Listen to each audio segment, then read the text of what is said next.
Donc bonjour à toutes et à tous, merci pour votre présence. Donc le festival Photoreporter touche bientôt à sa fin puisque les portes des 13 expositions proposées fermeront le lundi 11 novembre. Donc, mais avant cela, l'équipe du festival a tenu à organiser cette conférence dédiée aux enjeux du numérique impactant le photojournalisme, en particulier les modèles économiques de la presse. Donc, pour la seconde édition, le festival a effectivement pris le virage du numérique, puisque vous avez peut-être pu le constater sur les expositions. Il y a des petits dispositifs, des flashcodes et des tags NFC, où vous pouvez en fait accéder sur votre smartphone aux légendes et également à une bande originale qui a été créée par un DJ briochin qui s'appelle Julien Tinet. Donc ça permet d'avoir une expérience enrichie en plus des expositions. Mais aujourd'hui, eh bien, on va justement poursuivre cette prise de virage du numérique, puisqu'on a la chance d'accueillir donc David Lacomblède au milieu, au centre, qui est en fait directeur délégué à la stratégie de contenu chez Orange, qui est auteur d'un livre qui s'appelle Digital Citizen, manifeste pour une citoyenneté numérique chez Plomb. Voilà. Et à ses côtés, nous avons Paul Kayat, qui est ici présent, voilà, qui est journaliste high-tech et gestionnaire rédactionnel iPad chez Paris Match. Et puis également Alexandre Solakolu, que je ne vous présente plus puisqu'il a beaucoup fait les titres de la presse locale. Voilà. Et donc pour rentrer dans le vif du sujet, David, selon vous, le numérique permet-il d'informer et de former mieux le citoyen ? Bonjour à toutes et à tous. Donc mon nom est effectivement David Lacomblède. Sur Twitter, David_Lacomblède. Si vous voulez qu'on poursuive la discussion à un moment ou un autre, je vais peut-être me présenter en quelques mots. Je suis journaliste de formation. Je suis quasiment né dans un reportage photo, puisque je suis né en mai 68. C'est vous dire si la période était riche aussi pour la photographie. Peut-être on va faire un petit test en entrée. Qui parmi vous a un compte Facebook ? Plus de la moitié de la salle. Un compte Twitter ? Un compte Instagram ? Un compte Pinterest ? Vous le voyez, vous êtes quand même... Là, on perd un peu en ligne. Vous le voyez, vous faites partie, vous êtes très représentatif de la population française qui, pour plus de la moitié de celle qui est connectée à Internet, a un compte Facebook. C'est près de 25 millions d'utilisateurs aujourd'hui, 1 milliard dans le monde, ce qui en fait la troisième population après la Chine et l'Inde, et avec d'ailleurs des personnes qui se reconnaissent parfois plus dans Facebook que dans leur propre nation. Avec des conséquences sur le monde de la photographie que vous avez déjà développé au long des 2 dernières éditions de votre festival, dans lequel on voit bien que la photo est tout sauf virtuelle et que c'est un phénomène bien réel. 60 milliards de photos ont été prises en 1990. En 2010, il y en a eu 380 milliards. Là où chaque utilisateur d'un appareil photo prenait de 100 à 200 photos dans les années 90, nous en prenons désormais 2000 par année. C'est vous dire si on est dans une explosion de la photographie elle-même.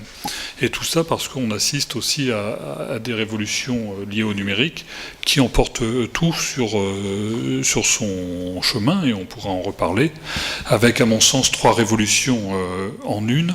Une qui est liée à l'accélération du temps, et on veut tout de suite, et tout le temps, et qui a des implications. Vous parlez beaucoup de réalité augmentée dans les très belles expositions que j'ai vues tout à l'heure. Moi, je parlerai de virtualité appliquée, c'est-à-dire que le numérique et l'esprit du numérique s'infiltrent aussi quand il n'est pas présent. Je vais prendre un exemple.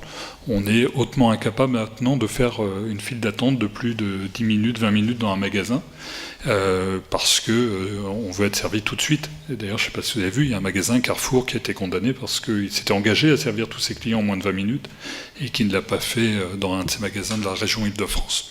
Ensuite, il y a un phénomène de globalisation. On vit dans le même temps, quel que soit l'endroit sur la planète où on vit dans le même temps, et souvent on a des témoignages par des photographies dans la minute. Là où il fallait avant 24 heures au minimum pour remonter une photo par une agence de presse, la vérifier, redescendre sur le terrain et remonter. Désormais, on est dans l'instantanéité permanente. On est passé de l'instantané à l'instantanéité. Et après, un phénomène de dématérialisation, où ce qui a de la valeur désormais est plus l'idée que l'objet, et on voit bien que l'objet a tendance à disparaître, que ce soit l'appareil photographique lui-même, ou que ce soit son résultat sur du papier. Mais je pense, et grâce au numérique en particulier, il y a des raisons d'espérer, y compris pour la photographie. Et on y reviendra, je pense.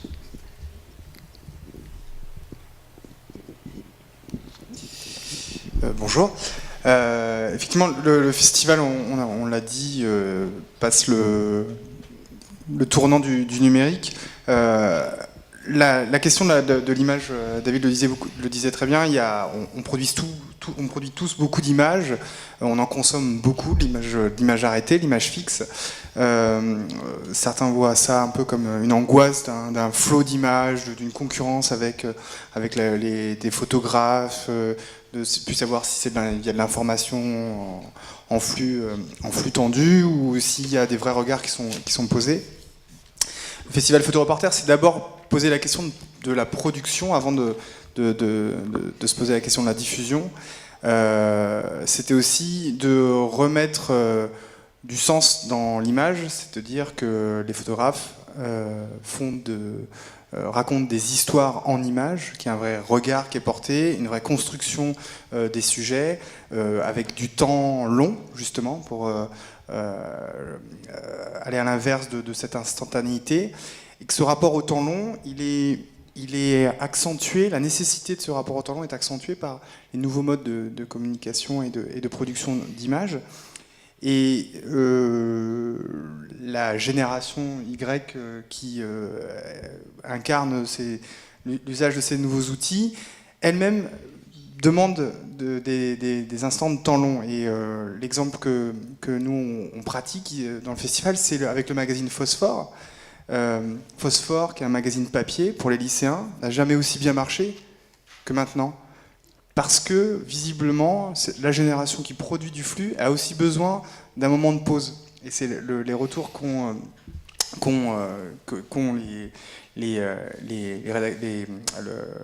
le magazine, les dirigeants du magazine, c'est ce rapport au temps long et ce rapport à la communauté. Ça veut dire un groupe de se reconnaître dans un groupe, d'avoir un temps où on se pose.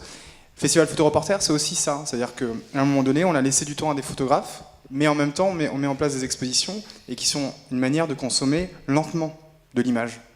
Et donc c'est tout le paradoxe, à mon sens, de la société dans laquelle on est, du numérique, où moi-même, j'ai du mal à me poser plus de 2 minutes 30 sur une information. Il faut que ça aille vite, il faut que je lise vite, et par contre, ça nécessite des espaces où on ait du temps. Ça, c'était l'approche initiale du festival. Produire, laisser du temps aux photographes pour travailler, proposer de l'information en ayant du temps. Mais on veut aussi montrer que l'image, telle qu'elle est produite dans le type d'exposition que vous pouvez voir, elle est aussi un outil qui s'adapte au numérique. Et que peut-être que dans le contenu qu'on propose, il y a les futurs standards de la consommation de l'information pour le grand public. Ça, c'est le volet, j'allais dire, éditorial. Et puis aussi le volet du numérique par rapport à l'usage. C'est-à-dire que ce dont Lénaïque parlait, c'est les petits outils technologiques qui sont mis à disposition sur le festival, dans les expositions, c'est-à-dire augmenter son expérience avec la photographie.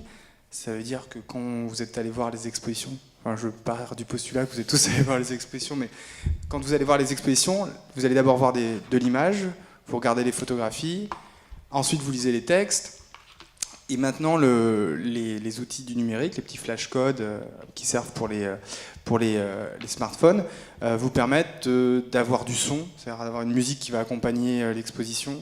Donc voilà. Donc là, nous, le volet qu'on essaie d'apporter, c'était l'expérience augmentée, une expérience enrichie autour de l'image, simple, facile d'accès, grâce aux outils de numérique. Alors, Paul, justement, vous qui vous occupez du magazine numérique de Paris Match, en quoi ce magazine numérique a apporté une plus-value pour Paris Match? Alors, on ne peut pas proprement parler de plus-value, c'est une valeur ajoutée, dans le sens où j'explique un peu ce que je fais. Nous avons un magazine Paris Match que vous pouvez trouver en kiosque, et nous le prenons et nous l'enrichissons de sons, de vidéos, de plus de photos. Et il paraît légèrement avant le magazine en kiosque. Dans la nuit du mercredi au jeudi, on termine le magazine papier transformé en magazine iPad pour l'instant, mais il ira sur d'autres plateformes. C'est une autre expérience. C'est-à-dire que vous n'êtes pas sans savoir que la presse vit une crise comme elle n'a jamais vécu. Il va d'ailleurs y avoir des licenciements dans mon propre journal. Et les ventes papier sont stables dans leur descente pour ce qui nous concerne, mais chutent pas mal pour d'autres.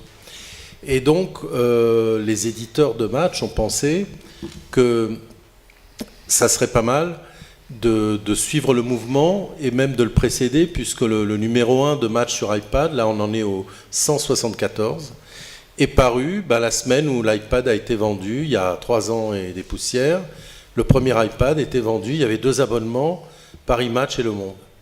Depuis, on a toute une équipe qui faisons donc qui enrichissons un journal, c'est-à-dire qu'on envoie des gens filmer, je le fais moi-même aussi, des écrivains, des making-of de photos, puisque nous produisons toujours nos photos à Match, et on montre au public ce qu'ils ne voient pas dans le magazine, c'est la photo terminée, notamment. Depuis 2 ans, les écrivains lisent un extrait de leur livre, ils sont filmés en vidéo, plutôt que mettre une seule phrase dans le papier, on n'a pas trop de place, et on donne plus de place à la critique. Là, c'est l'écrivain lui-même qui lit un extrait de son livre, 2-3 pages, et on met toutes les bandes annonces des films qui sont critiqués dans Match, et puis on met des sons aussi des fois, puis on récupère il y a des gens qui se filment pendant un exploit, etc. Donc on offre dans l'iPad une édition enrichie. Mais je voudrais revenir un petit peu avant sur la discussion, parce qu'aujourd'hui c'est pas la presse sur iPad qui est le sujet, mais l'image. Vous n'êtes pas sans savoir que s'il y a tellement de photos, c'est que c'est devenu vraiment très simple d'en faire. Et vous n'avez pas tous connu ici une époque où c'était difficile d'avoir une photo nette et bien exposée tout seul, sans faire d'efforts. Il fallait faire le point, il fallait choisir une vitesse, une ouverture, il fallait choisir une pellicule. Si on était un jour où il y avait beaucoup de soleil, il fallait prendre une pellicule pas trop sensible. Et si les nuages arrivaient, soit il fallait vider l'appareil et perdre des photos et mettre... Tout ça, c'est fini. Maintenant, avec un iPhone, on peut faire une double page dans Match, papier, imprimé, et personne ne s'en rend compte parce qu'il y a, sur iPhone ou autre téléphone, entre 8 et 12 mégas d'images. Moi, j'ai connu le début du numérique dans la presse, où l'appareil le plus sophistiqué faisait 2 300 000 pixels. C'est un Canon Reflex. On a donné ça à nos photographes, et ils ont fait des photos. Enfin, 2 300 000, personne n'ose même plus vendre un smartphone avec si peu de pixels. Et pourtant, c'était le début, c'était en 2000, c'était il y a 13 ans. Mais il faut revenir un petit peu avant pour voir que tout était prêt pour que le numérique arrive. La mise au point automatique, qui a succédé au choix de diaphragme et vitesse, c'est-à-dire que plus personne, je ne vais pas vous demander de lever les mains, mais qui sait ce que c'est un diaphragme ici, qui sait ce que c'est une vitesse, à quelle vitesse, combien d'ISO il faut, etc. Tout le monde s'en fout. Pourquoi ? Parce qu'on fait une bonne photo, elle va sur Facebook, Instagram, Pinterest, Twitter, et tout le monde rigole et on est content. Et peut-être c'est ça le plaisir de photographier, et c'est la dernière limite qui fait la différence entre un amateur et un professionnel. Bon, les photographes de match sont un petit peu vieux, comme moi, donc ils savent toujours ce que c'est une vitesse et une ouverture. Ça se voit encore dans leurs photos. C'est-à-dire qu'ils font des photos avec des appareils assez chers, assez sophistiqués, qui permettent des tas de choses qu'un téléphone ne permet pas. Mais si vous êtes là pendant l'attentat du pape ou quand le pont s'écroule devant vous, vous êtes le roi du monde avec un smartphone. Vous n'avez pas besoin de savoir la vitesse, l'ouverture. Non seulement vous faites la photo, mais vous l'envoyez instantanément. Et on l'a vu, il n'y a plus un seul événement où il n'y a pas quelqu'un qui a fait une photo. Il n'y a rien qui échappe. Je lisais ce matin en Chine, vous savez, les gens, on dit la Chine, moi j'ai été voir là-bas, il y a aujourd'hui 261 millions de smartphones et tablettes actives en Chine, c'est-à-dire légèrement moins que la population de l'Europe, qui ont tous un smartphone. Et ils sont 1,3 milliard. Donc il reste 1 milliard de Chinois qui, à moyen terme, à long terme, peut-être certains vont s'équiper. Donc la photo, elle ne reste plus. Avant, on imprimait ces photos, tout le monde imprime à des boîtes à chaussures, des albums. Maintenant, une photo, elle existe dès qu'on la voit sur un écran. Alors ça peut être un téléphone, un ordinateur, n'importe quoi, du moment que c'est un écran. On voit la photo, on l'a partagée, et elle va beaucoup plus vite que le petit 10-15 qu'on faisait développer, qu'on envoyait par la poste, qui arrivait ou qui n'arrivait pas. Là, on est dans une autre ère, et ces photos-là passent par Internet. Il n'y a pas d'autre moyen. Donc, quand on est connecté, les appareils maintenant sont connectés, ça commence à venir. Je peux piloter, j'ai un appareil dans mon sac, un appareil photo, qui marche en Wi-Fi. Mais ce n'est pas pour envoyer directement les photos de mon appareil, c'est pour le piloter à partir de mon smartphone et faire des photos en utilisant l'appareil, mais la photo arrive sur le smartphone. Et je peux l'envoyer directement. En fait, le partage, c'est la chose la plus révolutionnaire qui ne soit jamais arrivée dans la photo. Avant, il fallait aller acheter un livre dans une expo, lire un journal, mais les photos ne venaient pas toutes seules. Et c'est ça la révolution. Donc pour en venir à l'iPad, c'est un écran comme un autre, sauf qu'on peut le transporter partout, qu'il a 10 heures d'autonomie, qui peut, pour certains qui mettent une carte SIM dedans, fonctionner tout le temps en réseau. Et bon, la presse, c'est un autre débat. Aujourd'hui, on est sur la photo et le numérique. Pour vous dire, dans un numéro de Paris Match, il y a des photos que vous voyez. C'est pas pour faire la pub de l'édition iPad, mais dans l'édition iPad, on a plus de place puisqu'elle est illimitée. Donc nous mettons beaucoup plus de photos. Un numéro de Paris Match, une semaine avant, on sait combien il va faire. Il va faire 128 pages. Donc à partir du moment où on a un très bon sujet, il mord sur les autres sujets. Et il y a des sujets qui disparaissent parce qu'il y a un sujet qui est très bon et on veut mettre plein de photos. Dans l'iPad, on n'a pas ces problèmes, on met autant de photos qu'on veut. Effectivement, on ne peut pas en mettre trop, parce qu'elles ne sont pas toutes bonnes, mais on peut faire le tour d'un sujet de façon complète, ce qui n'est pas le cas de l'édition papier, qui a ses contingences, c'est-à-dire qu'il ne doit pas dépasser un certain poids, puisque la poste est payée d'avance pour les abonnés, l'imprimeur a un coût, etc. etc. Toutes ces contraintes ne sont pas valables dans l'iPad. David Voilà. Lacomblède, une réaction ? Oui, je voulais réagir. Il ne faudrait pas laisser à croire que c'est Internet qui fait disparaître la presse. La presse n'a pas attendu... J'ai pas dit ça. Ah non, mais... Au contraire. La presse n'a pas attendu Internet pour péricliter. Il se vendait en 1990 autant d'exemplaires de journaux qu'en 1945. Sauf que la population avait augmenté de 50% dans notre pays. Ensuite, effectivement, une industrie qui voit apparaître de nouveaux moyens de distribution qui vont permettre d'économiser sur l'impression, qui vont permettre d'économiser sur le papier, qui vont permettre d'économiser sur la distribution, elle a des craintes tout à fait légitimes à avoir, surtout quand ces nouveaux canaux permettent de lutter sur ce sur quoi elle avait beaucoup investi, c'est la réactivité et l'instantanéité, et aussi la qualité, parce qu'une photographie sur un iPad et sur Paris Match sur iPad, c'est beau à voir. Ensuite, donc ça c'était le premier point. Néanmoins, et vous parliez d'information tout à l'heure, je pense qu'effectivement le numérique fait que les frontières sont un peu floues parfois. Les photos, elles sont claires, mais les frontières sont floues désormais. Parce qu'on ne sait pas ce qui relève parfois de l'information, ce qui relève parfois de la communication.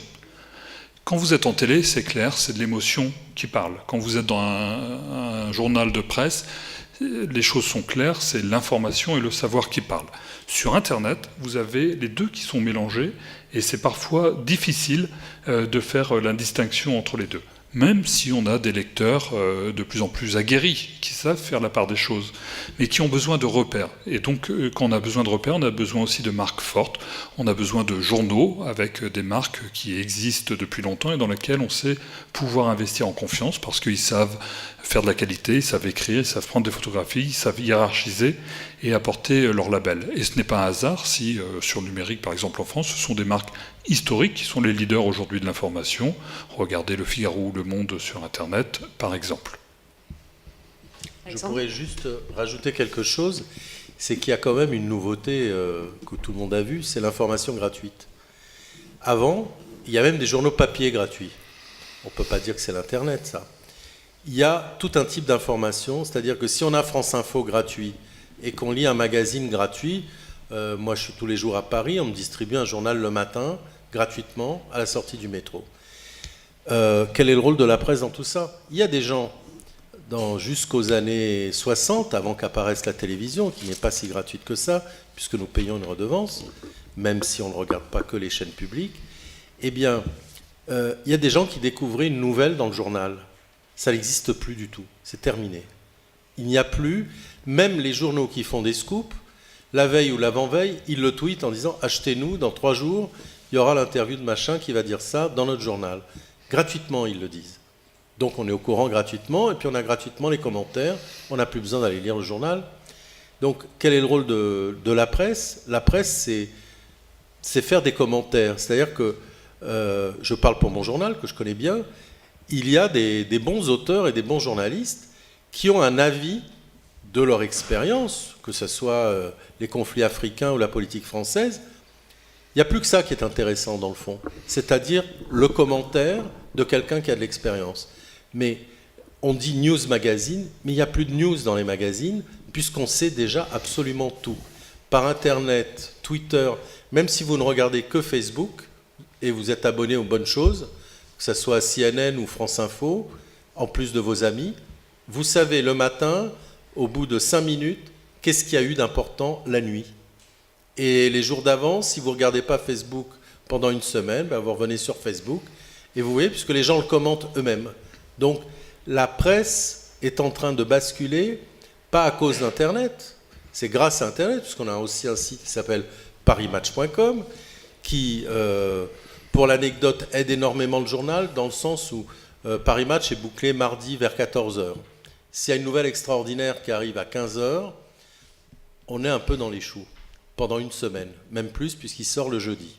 Donc le site nous permet de dire, oui, on a eu ce scoop, c'est déjà arrivé, mardi soir, mercredi matin, jeudi matin, quand le journal est déjà en kiosque, on a une existence, comment dirais-je, permanente, grâce à Internet. Et ça fait vivre, j'aime pas trop le mot marque, mais je suis obligé de reconnaître que Paris Match, c'est une marque. Quand il y a écrit Paris Match, ça veut dire que l'information est sérieuse, vérifiée, qu'on s'engage avec le nom de celui qui a écrit l'information et le nom du journal qui la cautionne. L'Internet donne droit à tout et à rien. C'est vrai que je préfère écouter ou regarder un site sérieux, entre guillemets, qui a fait ses preuves. Je préfère aller sur France TV Info. Au moins, je pense que dans 99% de l'information est vérifiée. Malgré le fait qu'on a beaucoup parlé du journalisme citoyen, c'est certes sympathique et utile, mais quand je vois ce qu'on demande aux journalistes d'un vrai journal, le mien, et il y en a d'autres, bien sûr, de vérifier, parce que le journal engage son nom, on ne peut pas dire... le père de tel responsable politique, c'est tel journaliste, sans l'avoir vérifié vraiment. Parce que ce n'est pas tellement la peur du procès, il y a pire que le procès qui coûte de l'argent, on en a tout le temps, c'est le fait d'une perte de crédibilité. Et l'Internet, il y a tout, et je ne dirais pas n'importe quoi, il y a tout. C'est à nous de choisir, mais je rejoindrai mon compagnon ici, il ne faut pas tout avaler, que ça soit gratuit ou payant. Et je ne sais plus qui disait, si c'est gratuit, c'est que c'est vous la marchandise. Je pense effectivement que la gratuité est un leurre. Si on doit reparler de Facebook et de ces géants mondiaux, on pourra en apporter la démonstration. Quand vous achetez un quotidien papier, si vous achetez Ouest France, je ne sais pas quel est le prix du quotidien, 1,20 €. Qu'est-ce qui fait son prix? Qu'est-ce qui fait son prix? C'est tout ce que vous n'avez pas lu en réalité. Parce que si vous lisez n'importe quel journal, vous allez y passer 20 à 30 minutes au grand maximum, et que je vous donne au bout de ces 20 ou 30 minutes les quelques feuillets que vous avez lus, vous allez me dire, David Lacomblette, c'est vachement cher aujourd'hui mon quotidien. Et donc ce qui a fait sa valeur, son prix, c'est tous les articles que vous n'avez pas lus, les photos que vous n'avez peut-être pas regardées, la marque auquel vous êtes attaché. Et tout ça fait le prix d'un quotidien, parce que vous voulez aussi pouvoir, à un moment, peut-être rentrer dans un reportage, vous intéresser à une question, les aurores boréales, ou que sais-je encore, auquel vous n'aviez même pas imaginé pouvoir porter un intérêt quelques minutes avant. Et c'est un peu comme une balade en forêt, finalement. 80% des personnes utilisent le même chemin principal, et pourtant, si vous n'aviez qu'une rangée de 100 mètres d'arbres de chaque côté, vous n'auriez pas le sentiment d'être dans une forêt. Une balade en forêt, vous voulez rentrer à un moment dans un chemin de traverse, un bosquet, comme dans un journal. Et qu'est-ce qui coûte cher à entretenir? C'est pas les principales, c'est bien tous ces bosquets, c'est bien ces clairières, etc., etc. Et dans un journal, c'est tous ces articles qui auront peut-être moins d'intérêt du public au départ, mais aussi d'envoyer des envoyés spéciaux, des reporters photographiques aux quatre coins du monde. Et donc, on est bien dans cette économie-là qu'il est compliqué de reproduire effectivement dans le monde numérique. Et quand je dis que rien n'est gratuit, Facebook aujourd'hui c'est une entreprise qui a 1 milliard de salariés bénévoles parce que vous enrichissez en permanence votre profil, donc c'est bien pratique parce que vous savez tout de vos amis et vos amis savent de tout, mais les marques le savent aussi. Et donc aujourd'hui, si vous êtes une banque marocaine par exemple et que vous voulez toucher la diaspora marocaine à travers le monde, il n'y a rien de mieux que ce site pour aller la cibler et la trouver. Si on doit en revenir à la photographie, 80% des nouveau-nés en France aujourd'hui sont sur Facebook dans l'année qui suit leur naissance. Non pas parce qu'on leur ouvre un compte, mais parce que quelqu'un de leur famille publie une photographie d'eux. Et c'est pas un hasard si Facebook a racheté Instagram il y a 1 an et demi de cela maintenant pour une valeur de 1 milliard d'euros. C'est que Facebook, grâce à Instagram et toutes les photographies que vous pouvez y mettre tous les jours, pèse 10% des photographies prises à travers le monde qui sont sur ce site. Ce qui est étonnant sur Internet, c'est que, enfin sur Internet en général, c'est que on dit qu'il y a tout sur Internet. Tout est accessible sur Internet. Mais la réalité, c'est que tout le monde n'a pas accès à tout. Et c'est là qu'il y a un paradoxe très fort et que je pense qu'on incarne aussi dans le festival. C'est-à-dire qu'on voit sur les expositions qui sont présentées, quand ils sont publiés dans des magazines, c'est plutôt des magazines haut de gamme, avec un prix élevé. Polka, c'est plus de 5 €. 6 mois, je crois que c'est 15 €, de cet ordre-là. Comme si le photoreportage, la photographie d'information était un outil d'information pour une niche, une catégorie socio-professionnelle privilégiée. Or, le festival, qui est pensé dans un modèle économique complètement inversé, un magazine en fait vend des espaces publicitaires et vend et se vend lui-même. Enfin, on achète le magazine, il y a de l'argent qui rentre dans la rédaction et la rédaction réinvestit pour acheter des photos qui va le diffuser. Le festival Photoreporter, il a inversé ce rapport-là puisqu'il investit dans la production de contenu et un contenu qu'on met à disposition gratuitement du grand public.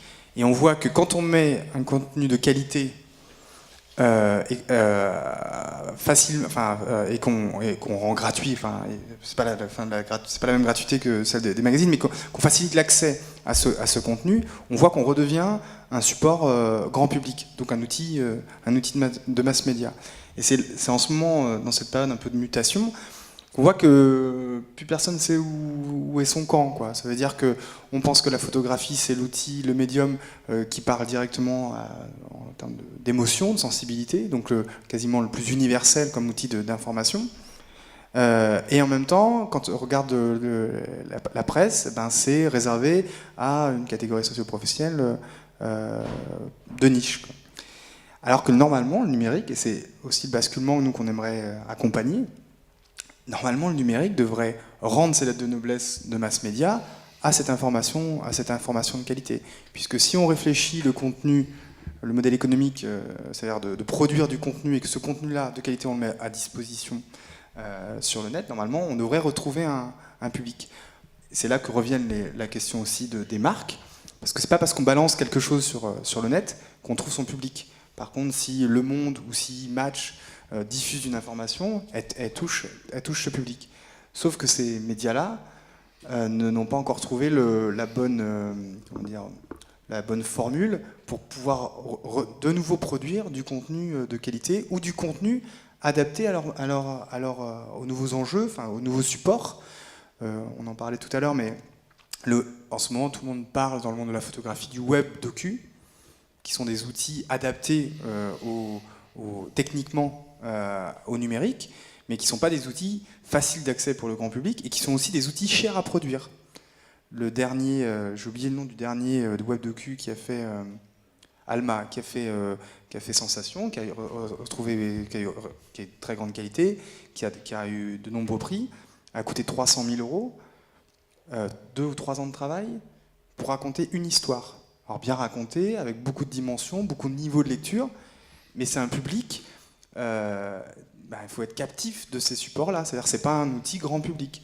Avec 300 000 €, dans le cadre du festival, on peut raconter 30 histoires différentes. En moyenne, un sujet produit que vous voyez exposé, c'est exposition compris, c'est 10 000 €. Donc avec 300 000 €, on pourrait raconter 30 histoires et la mettre à disposition du public.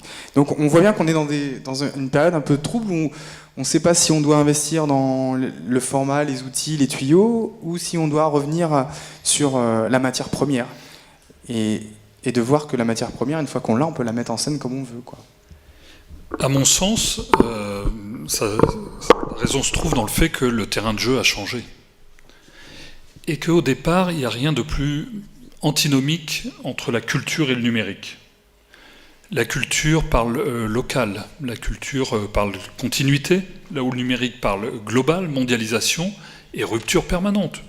Une innovation chasse l'autre, et quand on parlait des géants mondiaux tout à l'heure, on le voit bien, ils sont parfois dans une stratégie de disruption même, pour raréfier l'oxygène et éviter que toute concurrence se déploie. Et on est en permanence dans cette dichotomie et dans ce duel. Et vous le voyez bien en matière culturelle, aujourd'hui vous avez des producteurs qui cherchent des hits mondiaux, des films bankable. Quand vous êtes producteur, vous sortez un James Bond sur tous les écrans de la planète, le même jour, et d'ailleurs vous investissez plus en promotion et en marketing de votre film qu'en production et en réalisation de celui-ci. C'est valable dans l'édition également. Quand J.K. Rowling sort son premier roman l'an dernier, c'est une publicité mondiale, une sortie instantanée dans toutes les librairies, et elle se permet d'ailleurs qu'une seule interview dans un magazine. Et en photographie, regardez ce qui s'est passé avec l'agence Getty qui a racheté énormément d'agences à travers le monde, et des prestigieuses et des indépendantes, et qui est dans une logique de numérisation, et finalement on se retrouve avec des fonds numériques qui sont relativement pauvres, en tout cas qui ne recouvrent pas toute la réalité des fonds qu'ils possèdent. Et aujourd'hui vous êtes dans ce paradoxe où, quand une personnalité de notoriété nationale vient à mourir, les journaux n'ont plus le choix de la photographie qu'ils peuvent publier, parce qu'il n'y en a eu qu'une seule numérisée. Et donc on est dans une problématique liée à la diversité. Et tout notre exercice est bien de savoir comment on émerge dans cet océan numérique demain, pour se faire connaître quand on est photographe, pour se faire reconnaître quand on est un artiste. Et ça, ce sont des questions effectivement cruciales et prépondérantes sur lesquelles on doit être très attaché. Et vous parliez d'éducation et de culture et de savoir. Effectivement, aujourd'hui, tous les savoirs sont disponibles. On a la mémoire du monde dans sa main avec les téléphones mobiles que l'on a, et c'est plutôt la difficulté d'avoir accès à ces savoirs que d'apprendre à aller chercher.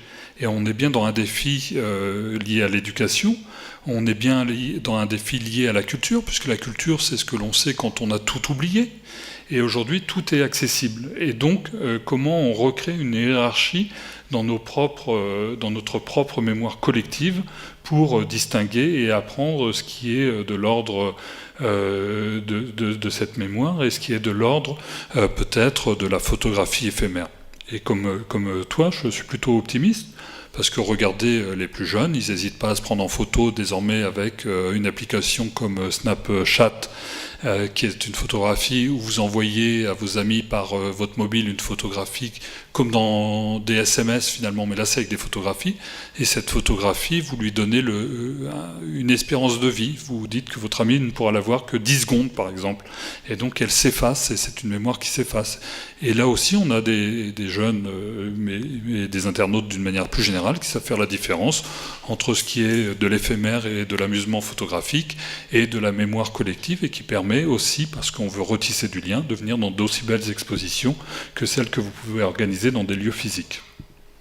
Je voudrais juste dire une petite chose sur revenir sur ces photos dont on ne voit plus qu'une seule, parce qu'une agence a décidé qu'elle ne pourrait pas en numériser. En fait, il y a une énorme question de moyens.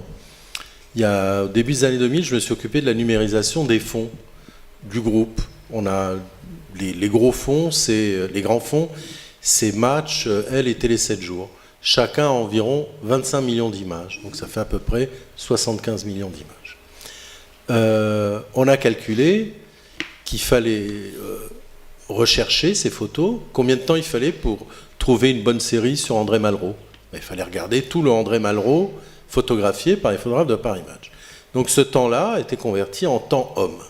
Une fois qu'on avait trouvé la photo, elle n'était pas toujours en bon état, parce que les archives, je ne sais pas si vous savez, les archives argentiques commencent à mourir à la seconde où elles ont été développées, à cause des acides qu'il y a dans l'air, à cause du plus ou moins bon traitement. Bref, ces photos qui ont 40, 50, 60 ans, il fallait les retoucher.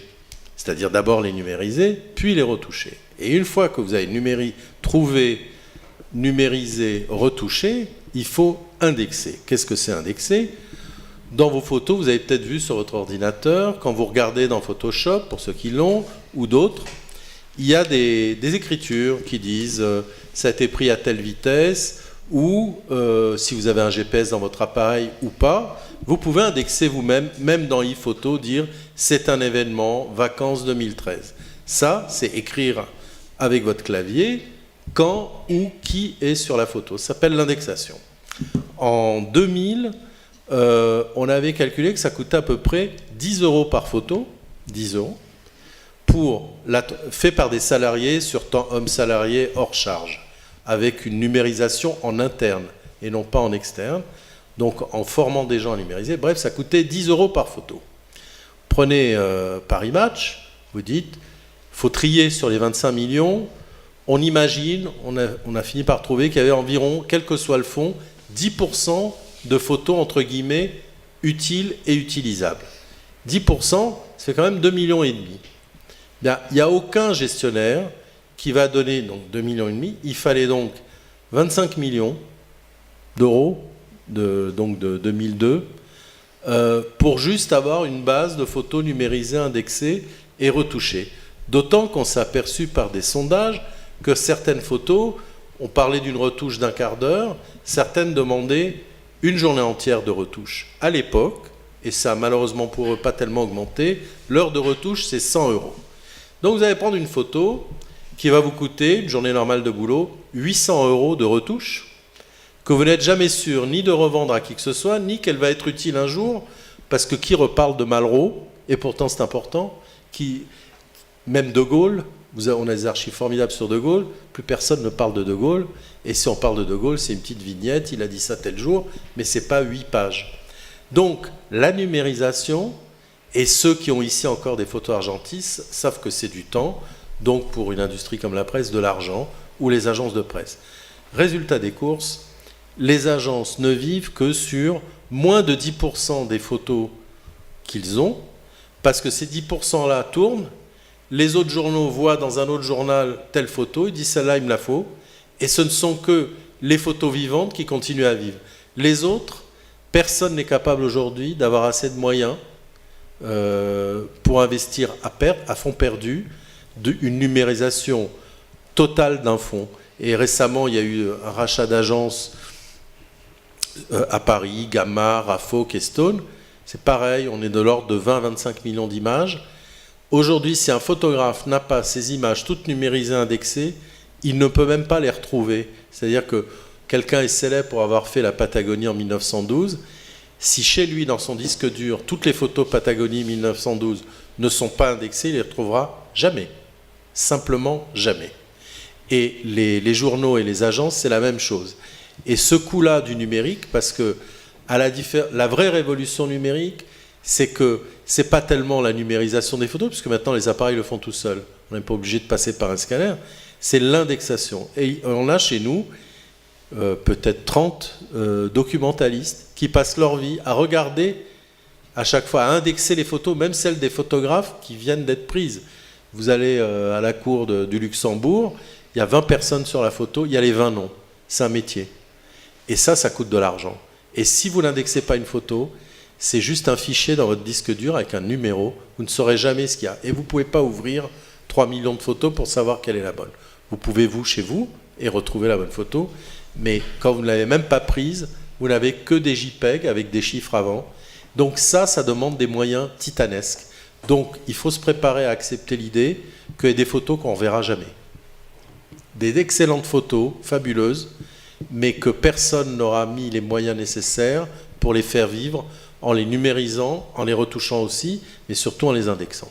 Voilà, c'est ma petite contribution à ce que vous avez dit. Mais ce que moi ça m'évoque, c'est la question de la crise de la presse, du journalisme. On voit bien que c'est une crise de mutation, parce que en fait, produire du contenu et diffuser du contenu nouveau, même avec des pure players, enfin avec des outils nouveaux, on voit qu'il y en a quelques-uns qui fonctionnent, Mediapart, donc ça veut dire là des outils qui ont été inventés, enfin des médias qui ont été créés directement pour le numérique, c'est-à-dire qu'on n'a plus pas d'archives à gérer, pas d'archives à numériser, qu'on n'a pas des grosses imprimantes à vendre, parce que je vois des journaux comme Ouest France, ils sont propriétaires de leur outil d'impression, ils peuvent pas basculer au numérique du jour au lendemain et mettre des milliers de personnes au chômage. C'est aussi ça la crise, c'est l'accompagnement de cette mutation-là, parce que de notre côté, Festival Photo Reporter, la tentation est grande de se dire, puisqu'on produit du contenu, maintenant on peut le diffuser. Et en fait, on voit, on travaille là-dessus avec Paul Caette, mais on voit que mettre en place un outil de diffusion, c'est beaucoup moins cher qu'avant, dès lors où on n'a pas tout ce passé à gérer, quoi. C'est pas la même diffusion. Pour l'instant, même si l'iPad fait vraiment partie intégrante de ma vie, puisque j'en vis, je suis un des rares qui vit de l'iPad, puisque je travaille là-dedans. C'est pas l'histoire du plaisir de lire ou non du papier, c'est que si vous allez chez le dentiste et vous laissez traîner une pile d'iPad, le soir, il n'y en aura plus. Par contre, si vous mettez un match, un Science et Vie, etc., ils seront peut-être un peu chiffonnés. Il n'y a pas beaucoup de gens qui vont les voler, ils enlèveront une petite page. Donc il y a une histoire de diffusion qui est papier ou numérique. Pour l'instant, là où je travaille, j'ai la chance qu'on a toutes les diffusions. C'est-à-dire on a une appli iPhone, Android, un site internet, une édition iPad, j'allais dire une édition papier, mais on a aussi une édition papier. Donc le logo Match est visible sur plein d'engins. Qu'est-ce qui fait que tout fonctionne à peu près? C'est que si vous êtes satisfait d'une info que vous avez eue sur l'appli gratuite iPhone Match, vous vous direz, tiens, pourquoi pas un jour lire un magazine papier ou acheter l'édition iPad. C'est-à-dire qu'actuellement, personne ne sait, dans 5 ans, sur quoi on lira nos journaux. Bien sûr, tout le monde, moi j'ai du plaisir à lire des journaux en papier, bien éclairés, avec une bonne lumière, mais ça coûte tellement cher, parce que ce qu'il faut sachiez dans la presse, c'est qu'on paye pour les journaux que nous diffusions, mais on paye aussi pour ce qui passe au pilon, c'est-à-dire dans le diffuseur physique s'appelle Prestalis. C'est des flottes de centaines de camions qui prennent des ballots de journaux dans la nuit, dans la journée de mercredi, et qui vont les livrer absolument partout en France. Et il y en a même qui partent par avion pour les abonnés à l'étranger, puis pour certains kiosques à New York ou à Rio de Janeiro, qui vendent Paris Match en papier. Eh bien, quand ils ne sont pas vendus, dans le prix de la diffusion, il y a aussi le prix du retour. Donc nous payons l'aller et le retour des invendus. Et il arrive un truc, c'est qu'à la fin, on se retrouve avec des semaines où il y a, je sais pas, 50, 100 000. On paye aussi pour les détruire et faire de la pâte à papier. Ça, aujourd'hui, c'est très difficile à admettre de détruire. Je sais pas, j'ai vu tout à l'heure un fabricant de pinceaux qui fait des très bons pinceaux, qui s'appelle comment déjà ? C'est les pinceaux Léonard. Les pinceaux Léonard.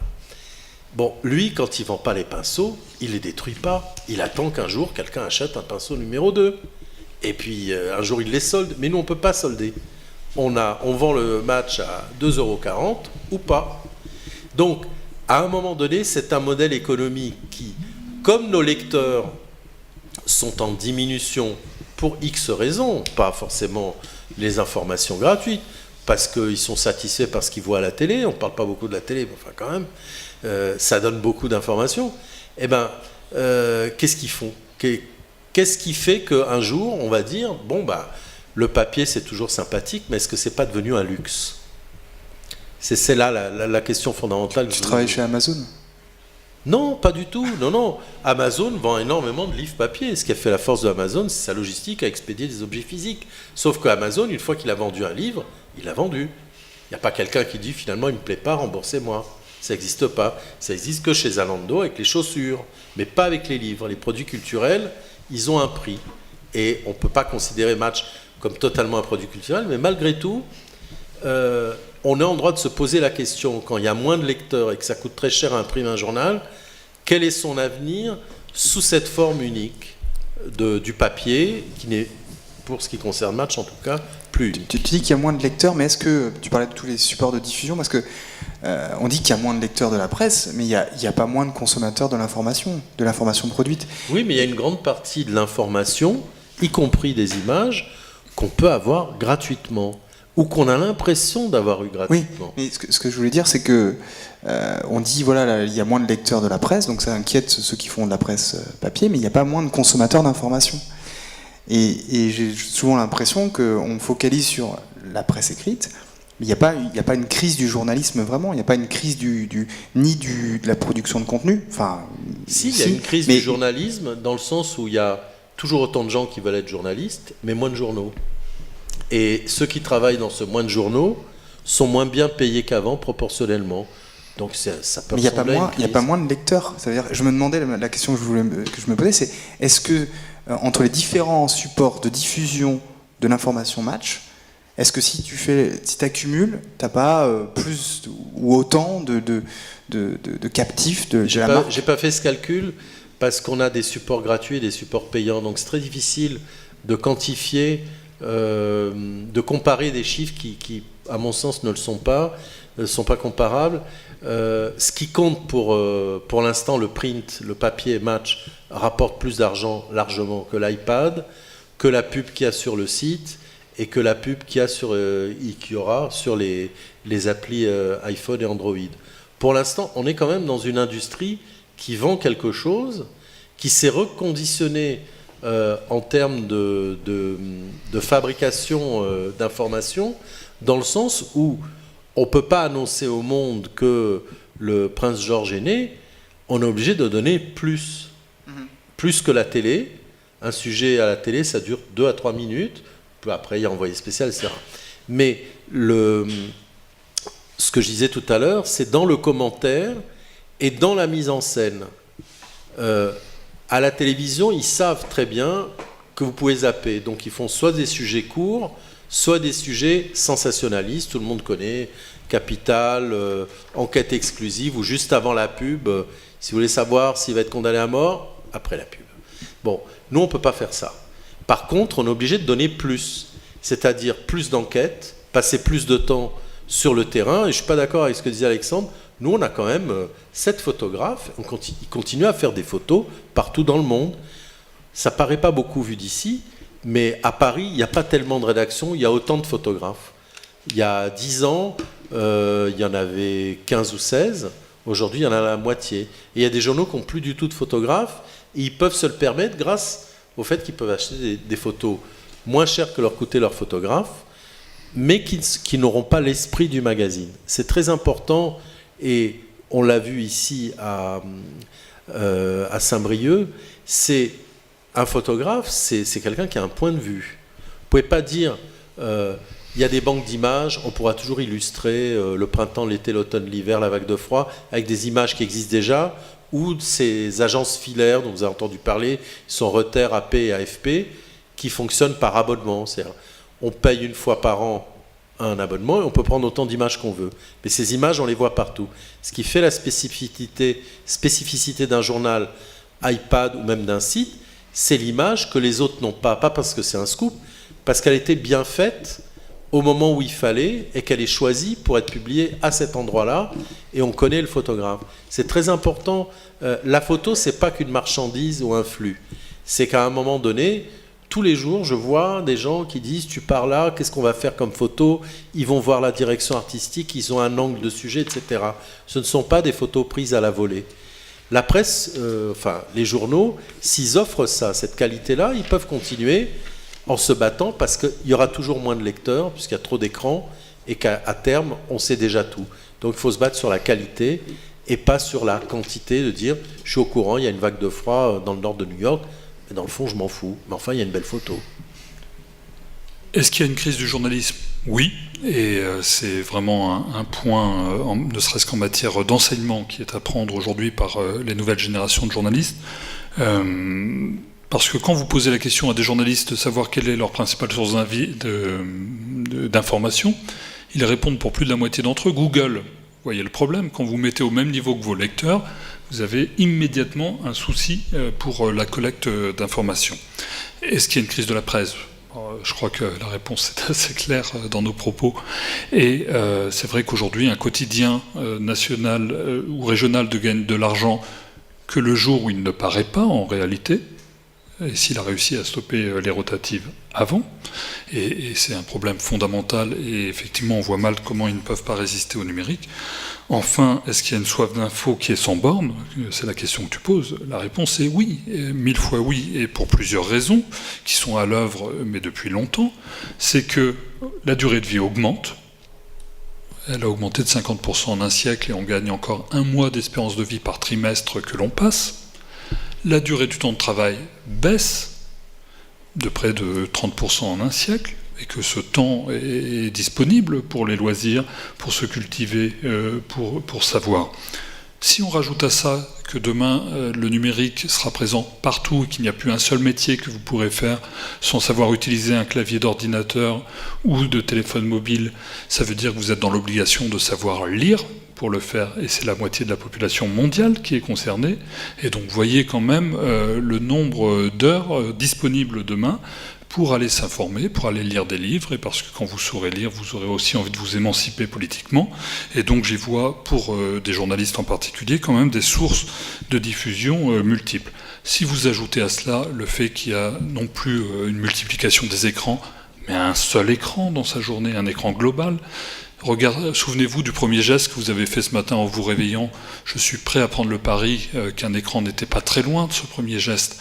Et que, quel que soit l'écran que vous avez sous la main au moment où vous l'avez, qu'est-ce que vous lui demandez ? C'est de répondre à ce que vous avez envie au moment où vous voulez le faire. Et donc il y a une parfaite... Vous envoyez vos mails avec votre iPad, vous vous réveillez avec votre iPhone et vous regardez la télé sur votre écran d'ordinateur. Et donc, il y a une sorte de confusion, effectivement, des écrans qui fait que vous avez un écran qui vous suit tout au long de la journée. Et qu'il faut bien nourrir tout cela. Et donc, effectivement, pour des sociétés bien organisées, qui ont des ambitions bien affirmées et qui savent faire de l'information, je pense qu'il y a des pans entiers pour aller travailler et pour aller à la rencontre d'un public qui a soif d'information et de qualité. Juste un dernier truc. Oui. En 2013, ça va être l'année du basculement entre les PC et les tablettes. C'est-à-dire, en fin d'année, il se sera vendu plus de tablettes que de... Quand je dis PC, c'est personal computer, donc Mac et Windows compris. À partir de 2014, il se vendra plus de tablettes que d'ordinateurs. Et ça, c'est un signe, pour poursuivre ce qui vient d'être dit, c'est qu'on a besoin d'un écran proche de soi. Tout le monde a déjà regardé son ordinateur couché dans son lit, c'est pas très pratique. Et ça n'a pas une autonomie fantastique, donc on reste avec un fil qui se débranche ou qui ne se branche pas. Et l'ordinateur fait du bruit avec sa ventilation, chauffe la couette, en été, c'est pas terrible. Maintenant, maintenant, ça fait 3 ans, les tablettes permettent d'avoir quelque chose de plus grand qu'un téléphone, qui a une plus grande autonomie, qu'elle soit tactile ou pas tactile. Les tablettes le sont toutes, mais l'intérêt, c'est surtout d'avoir un écran qui se passe tout ce qui était inutile, le clavier comme on n'en a pas besoin tout le temps, il disparaît sur la tablette quand on a envie de surfer. Donc c'est le signe que les gens veulent de plus en plus un écran proche d'eux, comme il vient d'être dit, dès le matin, dès qu'on se lève. On ne va pas allumer un ordinateur, ça ressemble aussi au boulot. Prendre une tablette, c'est assez ludique en buvant son café le matin. C'est pas voir ses mails et un tableau Excel qui traîne de la veille. C'est vraiment dans le divertissement et l'information. Voilà. Avant de passer à un jeu de questions-réponses avec le public, si vous en avez, j'avais quand même une dernière question pour Paul et Alexandre, puisque la première semaine du festival, il y avait les photoreporters qui étaient là, qui étaient présents.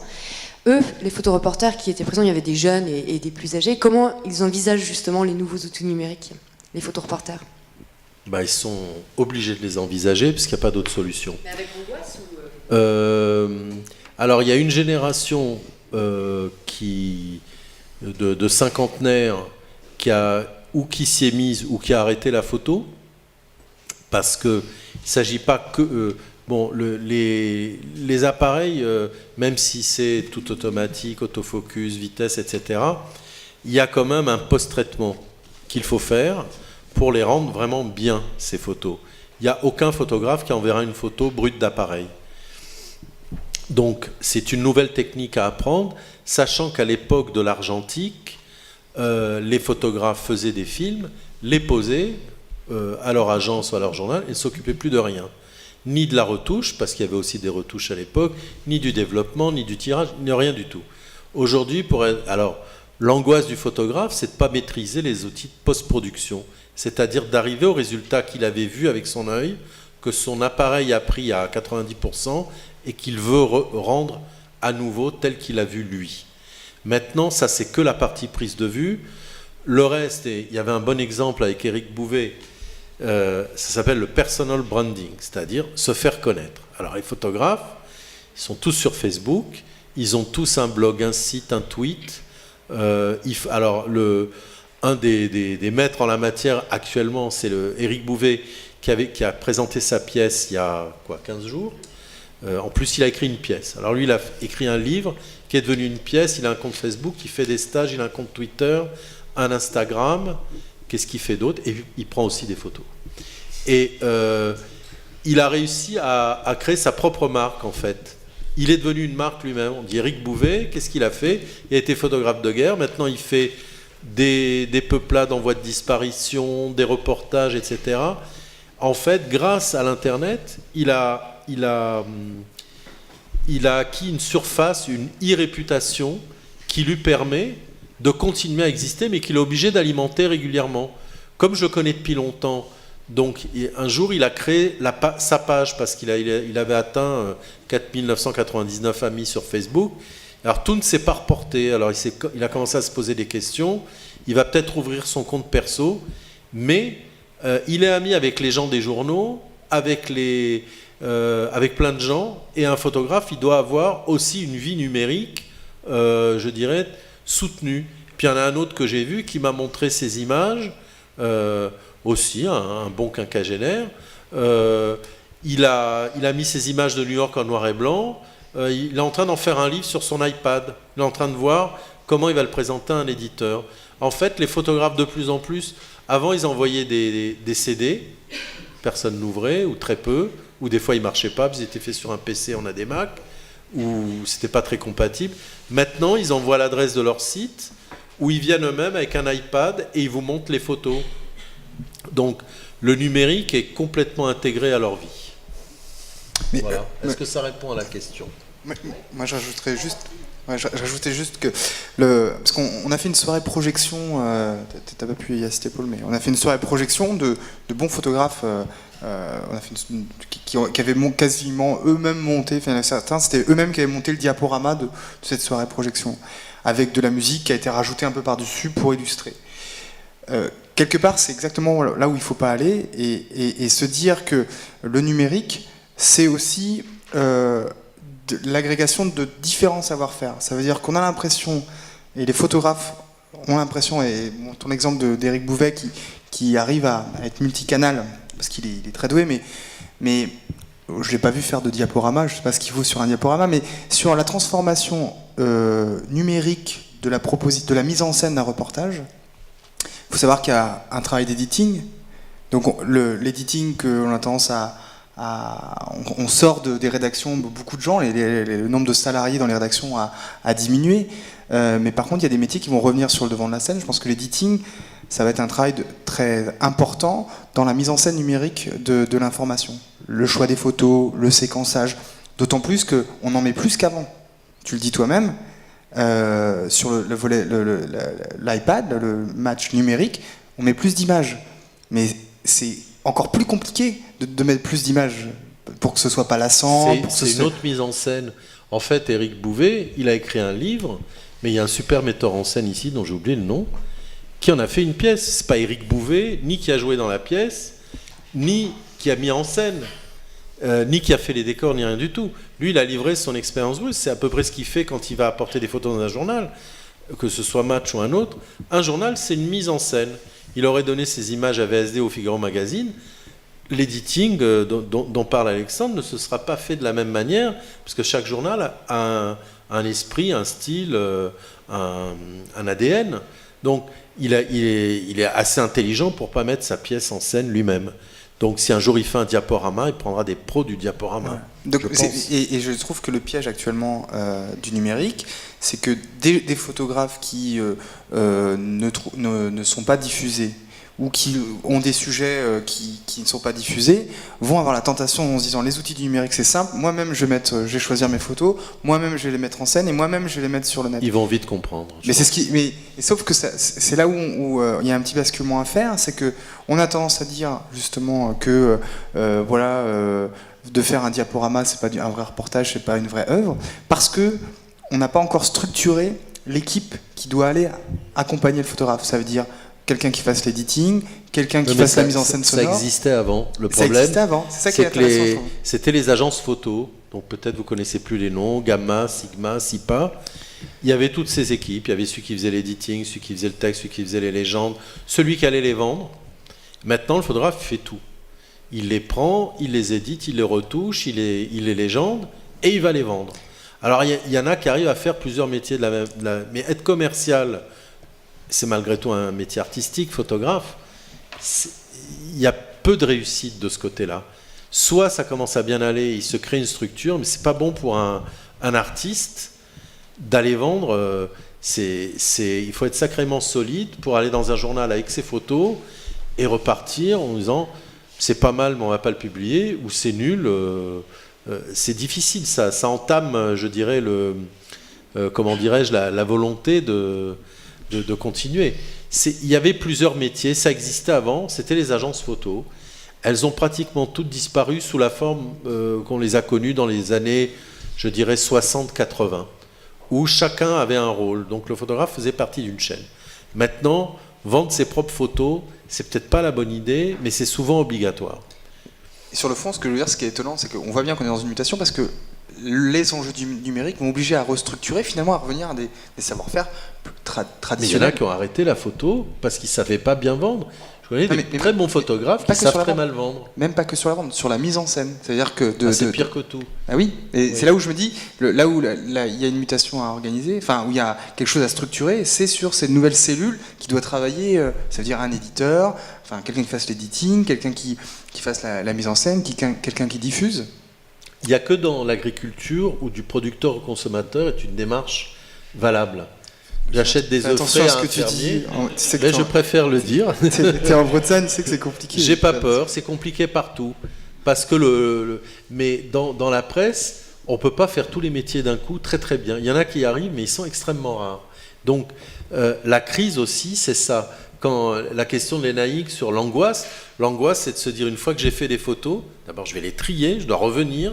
Ils sont aussi agences de voyage, parce qu'avant les agences, ils achetaient les billets d'avion, ils prenaient les rendez-vous, ils réservaient les hôtels. Ça paraît rien, mais quand vous avez en plus du fait de faire les photos, être votre propre agent de voyage, votre propre financier, plus revenir être photo-éditeur, c'est-à-dire les trier, et ils ne savent pas tous superbement écrire, mais il faut quand même écrire un texte et légender les photos. Et quand vous avez fini ça, ça fait commencer, puisque vous devez aller les vendre.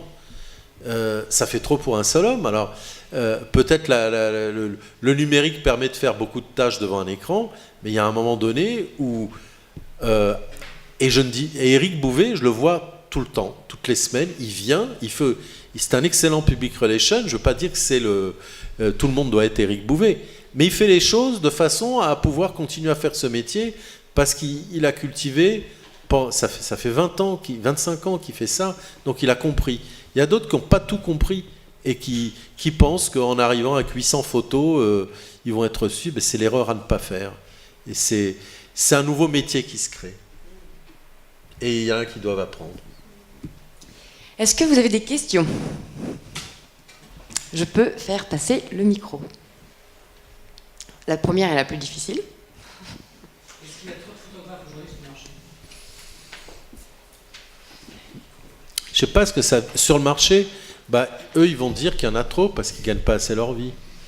Mais pour des journaux, même dans une conjoncture, disons, morose, il y a énormément de photos. Il y a trop de photos, en fait. Il n'y a pas trop de photographes, il n'y a pas trop d'artistes peintres, il n'y a pas trop de boulangers.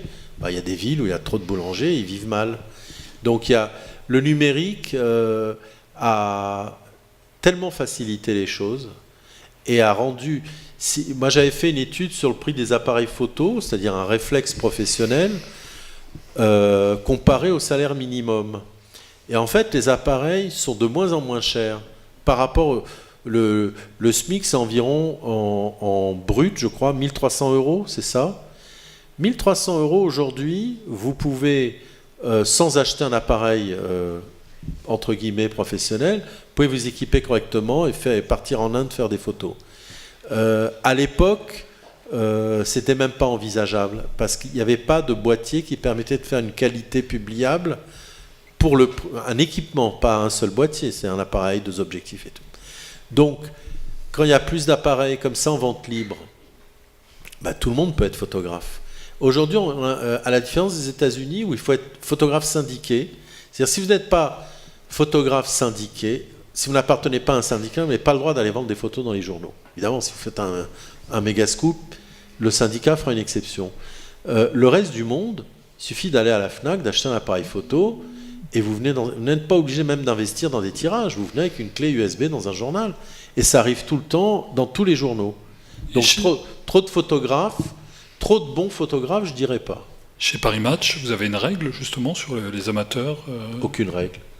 C'est tous ceux qui ont des photos peuvent venir. Il faut prendre rendez-vous quand même. Attendez, je vais vous donner le micro. C'est un petit peu paradoxal. Il y a 15 ans, on n'avait pas Internet, c'était encore confidentiel. Il y avait peu d'écrans. Comment ça se fait qu'il y ait moins de place pour ces gens finalement, pour les photographes, comme il y avait moins de supports, finalement on avait je comprends qu'il y ait eu une crise à ce moment-là. Il y avait plus de magazines. Oui, il y a 15 ans. Là on a multiplié par Ah oui, oui. Oui, mais les écrans, c'est pas ce qui paye le plus. les sites internet n'ont pas d'énormes moyens non plus. Et souvent, les sites internet d'actualité, vous prenez nouvelobs.com, ont des abonnements comme sur le site Paris Match, avec des agences filaires, c'est-à-dire qu'on paye un forfait à l'année pour mettre des photos qui viennent de Reuters, AP, AFP. Nous, on peut aussi mettre celles qui viennent de Match, mais ça ne rapporte pas grand-chose de publier une photo sur un site internet. Donc, la multiplicité des écrans n'a pas Non. augmenté. Les seuls qui payent encore, même si les photographes se plaignent que ce n'est pas assez, ce sont les magazines imprimés, qui payent vraiment des reportages. Et le festival Photoreporter, qui parfois paye même plus qu'un magazine. Avec le souci du statut. Avec le souci du statut. AGSA ou salaire. Ouais, oui. Ouais, non, c'est tout. Mais il paraît que. Oui, avec le souci du statut de journaliste ou de la bourse, mais il paraît que ça va être réglé. On m'a dit de ne pas paniquer sur cette question-là parce qu'il y allait avoir une réglementation qui allait évoluer. Donc voilà. C'est quoi cette histoire de statut? Je suis pas au courant. Non, parce qu'en fait, on paye, mais c'est une bourse. Et en fait, se pose la question, parce que le statut du journaliste, c'est de savoir si... parce qu'on lui donne de l'argent, et donc il prend du temps, 3 mois, 4 mois pour travailler, mais il cotise pas. Il cotise pas. Donc en fait, comme nous on veut travailler sur le statut, enfin sur les conditions de travail, mais la carrière, la profession de photoreporter, en discutant avec l'UPP, le syndicat, l'Union des photographes professionnels, on s'est rendu compte que on envoyait des gens travailler finalement, et que pendant qu'ils travaillaient, en fait, ils cotisaient pas. Et qu'en fait, ils pouvaient cotiser éventuellement quand ils achetaient, enfin, quand ils vendaient leur image, mais encore faut-il qu'ils les vendent, et puis il ne faut pas que ce soit du droit d'auteur. Enfin, il y a une vraie question du statut de la bourse que l'on donne. Mais sur le fond, parce que pour revenir sur des thématiques que David aborde, c'est la question du citoyen et du numérique par rapport aux citoyens. L'enjeu de base du festival, c'était de se dire... Nous, on n'est pas là pour défendre une corporation, on n'avait pas envie de défendre des photographes, mais par contre, il y avait une question de société, c'était l'accès à l'information. Et donc, l'accès à l'information, on s'est dit, nous, le problème de fond, c'est l'accès à la matière première. Il faut d'abord produire la matière. Mais c'était la question de produire une information pour le public. Et normalement, l'intuition que l'on ait, je pense que c'est l'objet aussi de notre réunion, c'est de se dire que le numérique, normalement, il donne accès à cette information. Donc, ça doit être un outil pour former mieux le citoyen, de lui donner un regard plus éclairé sur le monde. Et le paradoxe du numérique, c'est surtout, je l'ai déjà dit, mais on a accès à tout sur le net, mais tout le monde mais on n'accède pas à tout. Enfin, tout est accessible sur le net, mais tout le monde n'a pas accès à tout. Voilà. Et c'est ça la vraie difficulté. Et je pense que l'enjeu, il est de trouver, une fois qu'on sait produire la matière première, trouver les bons canaux pour aller toucher le maximum de gens.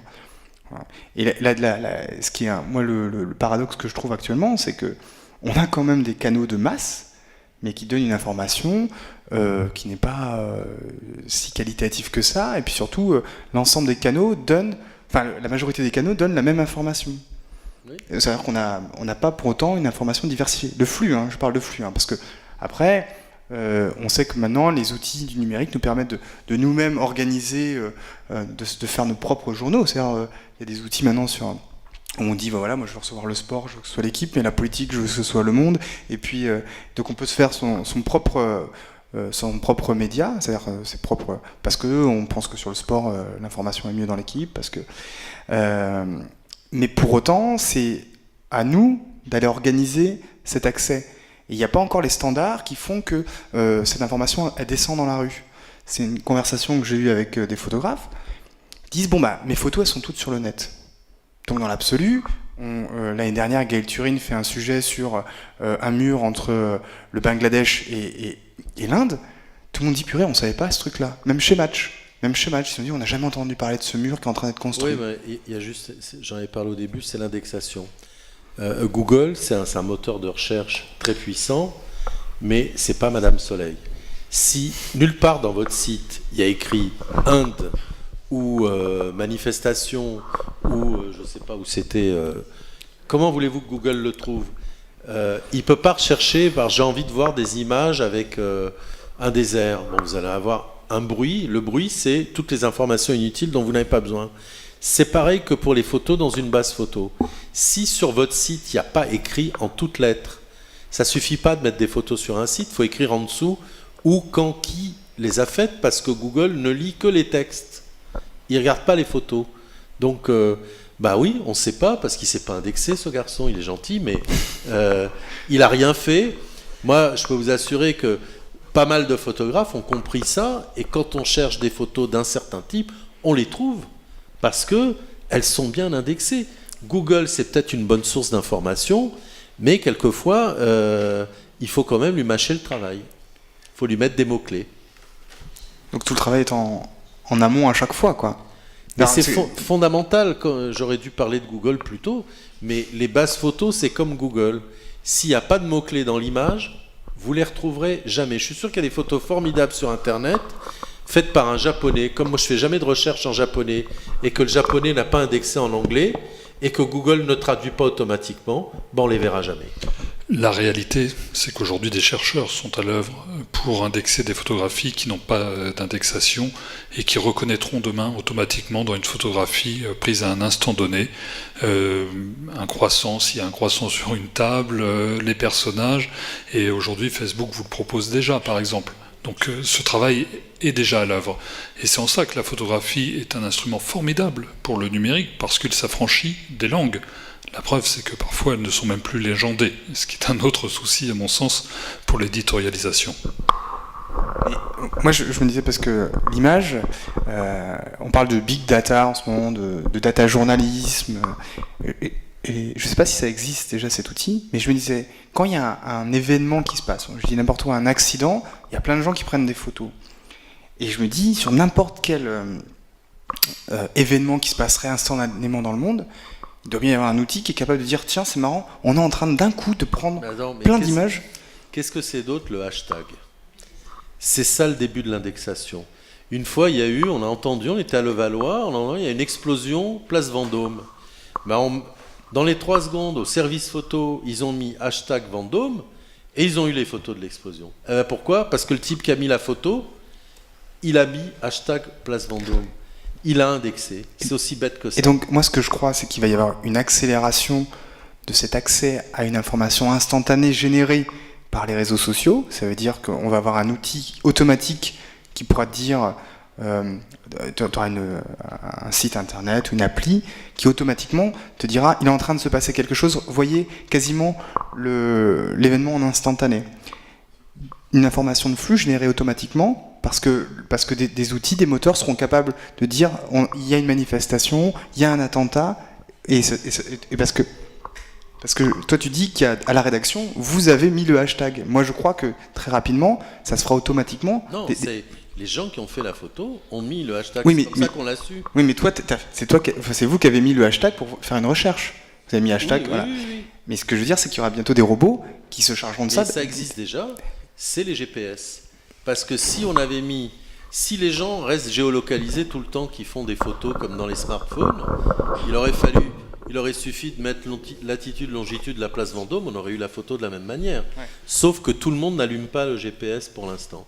Ça existe dans les appareils photo, et on le met ou on le met pas, et c'est intégré à la plupart des smartphones. Donc à moyen terme, je suis pas tout à fait certain qu'il faille pas encore quelques journalistes pour faire un tri, parce qu'une grande manif de 10 000 personnes à Bombay, ça m'intéresse moins que 500 personnes devant chez moi. Et là où je voulais en venir quand même, c'est que je pense que quand je disais qu'il va y avoir une accélération de ces outils-là, je pense qu'effectivement il y aura toujours une modération, parce qu'il y aura juste un tri, hein. Ouais, ou un tri. Mais j'ai le sentiment que plus on va accélérer cette forme d'information, de journalisme instantané, c'est-à-dire que je crois qu'il n'y aura plus besoin d'un iTélé ou un BFM tel qu'ils sont faits actuellement, mais plus il y aura besoin d'une information calme, réfléchie, posée. C'est-à-dire que je crois qu'il va y avoir la cohabitation des deux. Peut-être ça va générer ça. Bon, on ne sait pas. Peut-être les gens vont se satisfaire de ce flux et se diront, je suis au courant, point barre. Est-ce qu'il y a une réaction dans la salle? Ou alors une autre question? Par rapport à la géolocalisation, on entend déjà en ce moment de la publicité à la radio pour des banques qui vous propose de retrouver vos dépenses avec votre carte bleue qui a été géolocalisée. Ça, c'est Donc, terrible. Pour la photographie, c'est évident. C'est terrible parce que c'est évident. moi, j'ai vu une démonstration. Ils savent que vous aimez les polos Lacoste bleus, que vous en avez acheté un. Vous passez devant les Galeries Lafayette, vous êtes géolocalisé, et vous avez un SMS qui vous dit « Eh ben, il y a le rouge et il est soldé. » Qu'est-ce que vous faites là? Mais qu'en est-il Là, par rapport c'est- aux données? C'est des données personnelles, ça, enfin, c'est... Oui, Là, je voudrais apporter une on a le précision. droit de dire oui ou non à la géolocalisation. Et on a le droit de dire oui ou non, je veux bien que mon... Il y a des gens qui aiment bien les promotions et les soldes. Hein. Si vous dites scannez mon relevé carte bleue, et s'il y a une promotion sur ce que j'ai déjà acheté à ma taille, parce que quand vous scannez le code barre en achetant, il y a tout. Et là, c'est relié à votre carte bleue. Donc, et si vous vous géolocalisez, chaque fois que vous passerez devant une boutique où il y a votre taille, eh ben, ça sonnera. Ce qui est le cas aujourd'hui, hein, c'est des tiers de confiance, et c'est la même chose dans les postes et télécommunications dont nous sommes assujettis au code, c'est qu'on on connaît toutes vos données, votre opérateur de téléphone, c'est exactement qui vous appelez quand vous appelez, le SMS que vous envoyez, et pourtant il ne vous envoie pas un SMS dans la minute pour vous dire qu'il y a un super restaurant de l'autre côté de la rue. Et on ne le remet qu'à un juge en cas de réquisition judiciaire, et on les détruit au bout de quelques semaines. On est dans cet même esprit. Ce que ne font pas d'ailleurs des géants mondiaux qui ne sont pas assujettis aux mêmes règles, il faut bien le voir. Mais ça se fait avec le consentement, notamment en carte bancaire. Et c'est pour ça que dans le numérique, il va falloir créer des tiers de confiance et investir dans la confiance, y compris dans les outils, parce que tout à l'heure on parlait de conservation et d'argentique qui se détruisaient. En numérique, je crois que c'est Jean-Claude Carrière qui disait il n'y a pas plus éphémère que les supports durables. Mais regardez les cassettes VHS que vous avez pu enregistrer dans les années 80-90, vous serez surpris par les couleurs. Et aujourd'hui, c'est la même chose. Ce matin, je voyais un sondage qui est fait à l'occasion du Salon de la photo à Paris, comme quoi 80% des personnes qui n'utilisent pas le cloud parce de peur qu'on aille voir leurs photos. Et donc, il y a bien un capital confiance à créer et avoir la certitude qu'on retrouvera ces photographies à un moment donné dans le cloud. Et parce qu'il y a un phénomène d'obsolescence. On a tous été confrontés dans le numérique à des expériences où on avait enregistré un fichier avec un logiciel et 2 ans plus tard, on n'a plus le logiciel, on n'arrive plus à ouvrir la pièce. Et donc effectivement, on hésite à partir de ce moment-là parfois à pouvoir garder une seule trace numérique, surtout pour des choses qui nous tiennent à cœur. Et c'est pour ça que je pense que le tirage papier continuera d'avoir une belle vie, parce qu'il va immortaliser des photographies. Et il y aura ce retour, un peu comme dans l'industrie du disque, où plus vous allez vers le numérique, plus vous avez aussi une envie de revenir vers un support à un moment, d'où l'essor et aller dans des FNAC. Désormais, les supports de 33 tours sont plus, les linéaires de 33 tours, plus importants que ceux de CD. Et c'est pour ça que je ne parle pas, en ce qui me concerne, d'opposition, et je pense qu'on est bien dans de la complémentarité, et qu'en tout état de cause, l'écran n'est pas en lutte contre la photographie et l'écrit. C'est vrai, tout à fait. Et si rien ne vaut un super... Regardez les expos à Saint-Brieuc, aucun écran va vous donner ça, franchement. À moins d'avoir un 32 pouces chez vous. Mais cette taille-là, en fait, ce qu'on voit avec les tablettes, il y a ça va marcher. De plus en plus de gens vont avoir des tablettes 7 pouces, et ça, on va les laisser à la maison, mais on va s'en servir quand même. Mais récemment, j'ai fait des photos, elles sont ce qu'elles sont, enfin j'ai fait des agrandissements, je trouve ça magique. C'est-à-dire, à un moment donné, on peut voir des séries, moi j'ai vu je ne sais pas combien de séries sur mon iPad, piratées, tout ce que vous voulez, comme vous, mais aussi... C'est enregistré. Hein. Attention, vous êtes filmé, Paul. J'ai pas peur. Et par contre, je vais au cinéma, pas pour la 3D, mais pour l'écran, pour le son. J'ai pas ce son-là chez moi.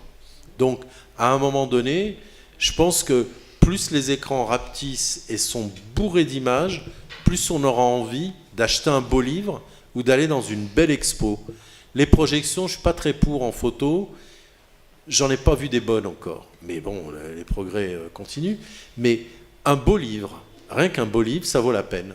C'est-à-dire la taille, le choix d'un directeur artistique, comme dans une expo, de commencer par cette photo, d'avoir lu un texte, c'est un autre moment que l'écran.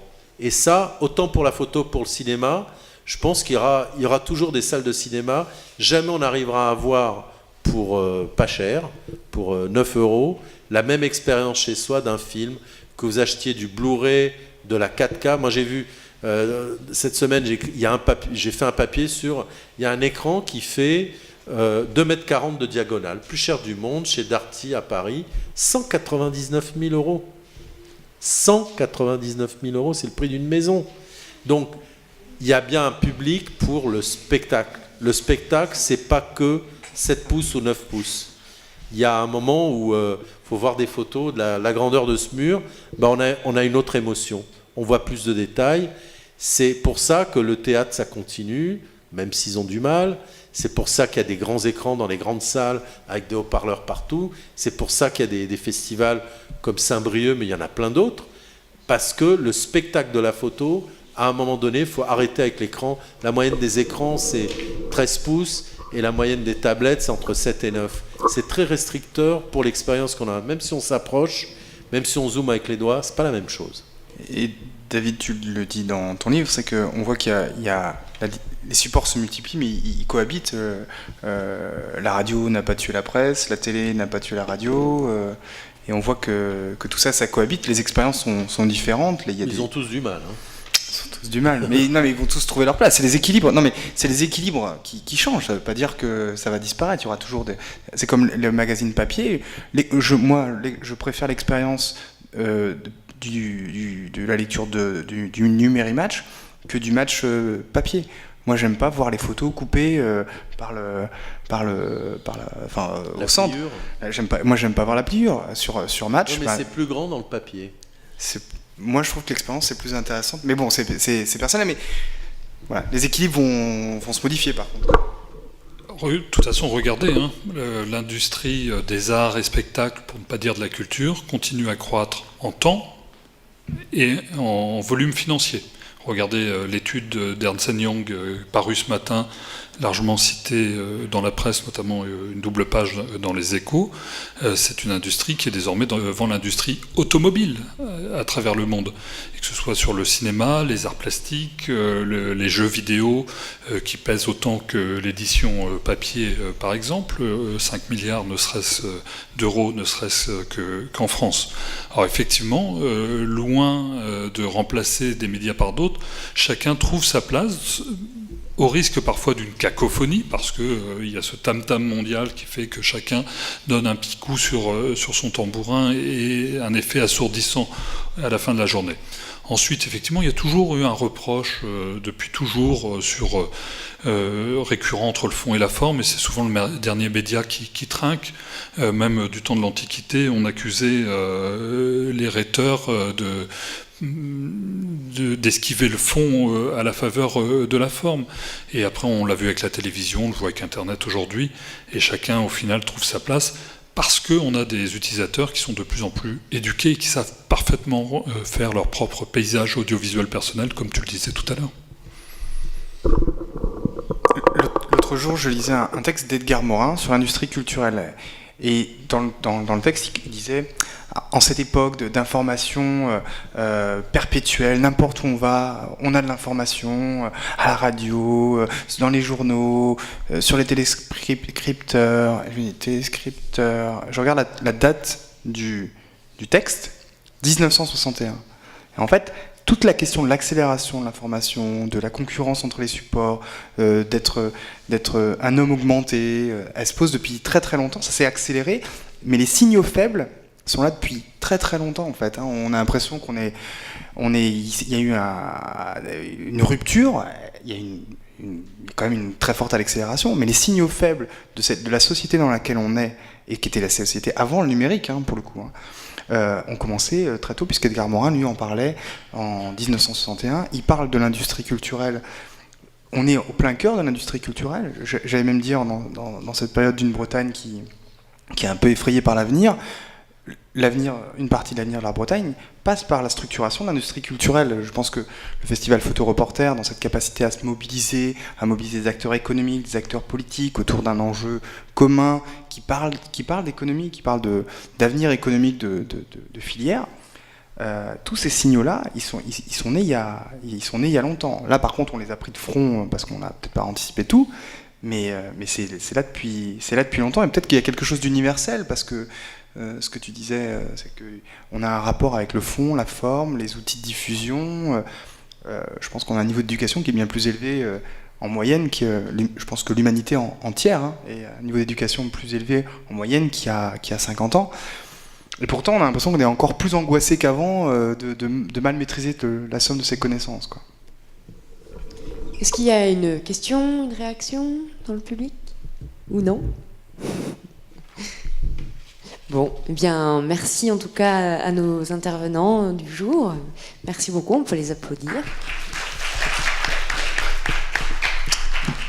Et puis le festival donc dure jusqu'au 11 novembre, donc parlez-en autour de vous. C'est le dernier week-end, oui.